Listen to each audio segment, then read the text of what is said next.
Welcome to another edition of Driving with Ollie. This is actually the first edition, I think. I haven't made a video like this before. Hopefully I'm not going to get into an accident while this is going on, because that would be a tragic way to do my first ever Driving with Ollie video. I'm going to try to focus on the road and talk about the topic that I have in mind right now. And it's a topic that came up earlier today in conversation with a colleague of mine. And the topic is decisions.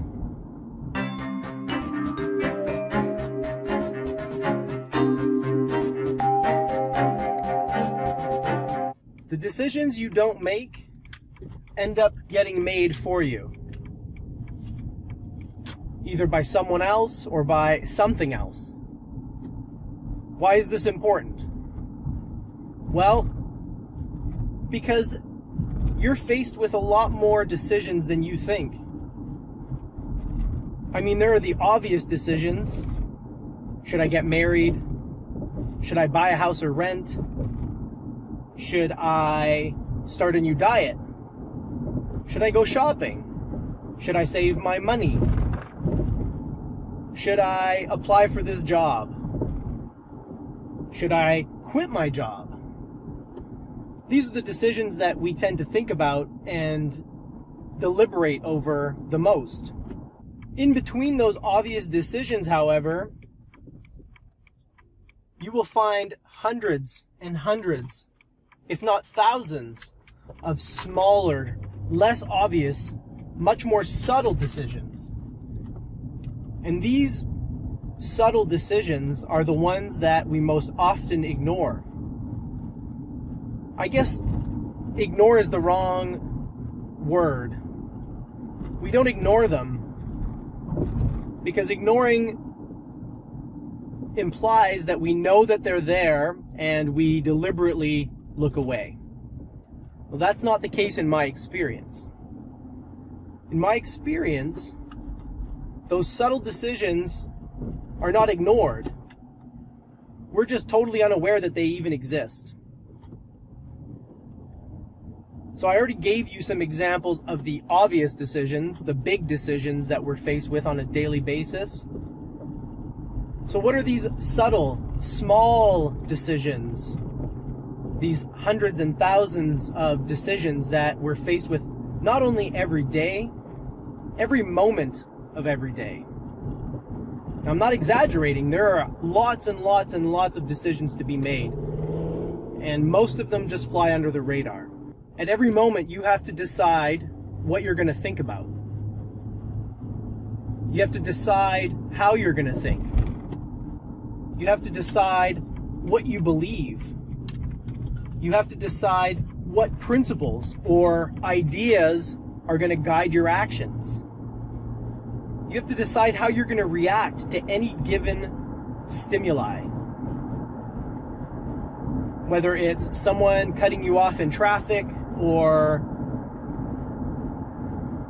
an outcome that doesn't exactly line up with your expectations, or any number of things. The fact that you had to wait in line at the grocery store, the fact that you had to call your credit card company and they were rude to you on the phone, or they didn't give you what you wanted. These are all opportunities to make decisions. You have to decide, am I going to get upset? Am I going to let my conditioned patterns of behavior take over? Or am I going to be present? Am I going to be mindful? Am I going to be in charge? Because as I said at the very beginning, the decisions you don't make end up getting made for you, either by someone else or something else. And those little tiny decisions that most of us are not even aware of, those hundreds of decisions that come and go without our awareness, those decisions get made for us. Most of the time, they're made by the mind. When you fail to give the mind proper instruction, when you fail to make those decisions that I just talked about, those little tiny decisions, your mind makes those decisions for you. And it does so by reverting back to the patterns which have been impressed upon the mind over years and years of unconscious living, over years of conditioning, cultural conditioning, biological conditioning, personal conditioning. As you live your life, you develop these ruts, and eventually you just go along the ruts automatically without any choice in the matter. So now you probably are starting to see what I mean about those decisions. It's a decision to stay along in those ruts. It's a decision that one makes by not making a decision. When you're faced with an opportunity to break the mold, to behave in a way that is deliberate rather than unconscious, and you fail to make that decision, the mind takes over.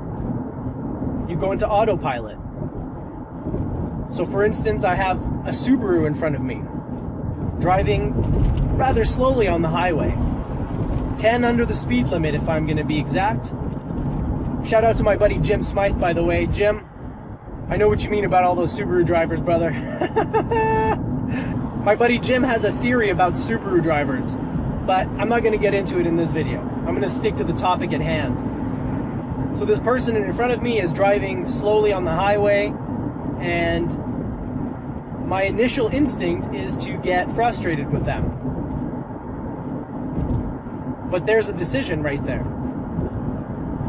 And if I'm not aware that there's a decision to be made, I will simply go with that initial knee-jerk reaction. I'll become frustrated. And if I feed into that frustration, it might become all-out anger or even road rage. I might start cursing. I might try to speed up and pull up beside them just so I can give them a piece of my mind. But I'm not doing that. Because as soon as I feel that frustration, as soon as I even catch a glimpse of it, that's an alarm for me. It means it's decision time. Do I follow my ruts? Or do I follow my principles? My principles tell me that anger is poison. It hurts the person who experiences it far more than the person who is the recipient. So I make a deliberate choice. I'm not running late. I'm not in a hurry. It's a Friday afternoon, early evening, and I'm about to go meet my good friend Gord, have ourselves a coffee and a nice conversation. If this woman or man in front of me wants to drive 80 in a 90 zone, I'm not going to let that affect me. But that's my choice. And guess what? It's your choice too. Every single one of us faces 100, 1,000, 1,000,000 of these choices over our lifetime. In different situations and circumstances, we have a choice. We can decide, am I going to behave unconsciously, automatically? Am I going to allow my emotions to drive me and disturb me and spoil my inner peace? Or will I choose to be better than that? Will I decide to be in control of myself and to be truly free? So if you take anything away from this video, my friends, let it be this. Start looking for those decisions. Start looking for those small, subtle choices that you have to make every day. Because being happy is a choice. Being at peace is a choice. Being mindful, being present, being compassionate, being patient. These are all choices. And just remember, if you don't make the choice, someone or something else will make it for you. That's it for me today. Thanks for joining me on my car ride into town. I appreciate the company. Made the time go by very quickly. Have yourselves a great day, and I will talk to you later. Live well, my friends.